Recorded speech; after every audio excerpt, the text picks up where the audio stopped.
ये कहानी है एक गधे की जिसका नाम था गुलू। गुलू एक छोटे से गांव में रहता था जहां हर सुबह सूरज की रोशनी फैलती, परिंदे चहचहाते और हवा में ताजगी होती। गुलू बहुत मासूम और मेहनती था।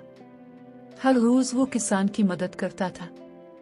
रोज सुबह किसान गुलू की पीठ पर भारी भारी बोरियां रखता।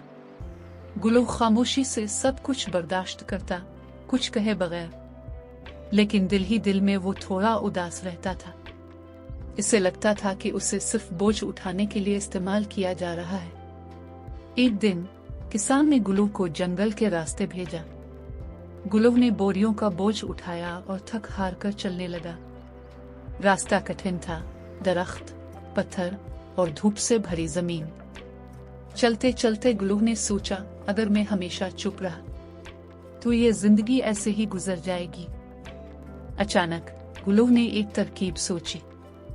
इसने जानबूझकर अपना पांव फुसलाया और एक बोरी सीधी नदी में जा गिरी। किसान हैरान रह गया। गुलू खामोश था, लेकिन इसकी आंखों में चमक थी। वो जान चुका था, कभी कभी अक्ल से काम लेना जरूरी होता है। इस दिन के बाद गुलू ने हर मसले को अक्ल से हल करना सीख लिया। अब वो सिर्फ मेहनती नहीं, अक्लमंद भी बन चुका था। और किसान, वो भी हैरान था कि एक गधा इतना चालाक भी हो सकता है। तो बच्चों, आज की कहानी का सबक है, अक्ल हर मुश्किल का हल है।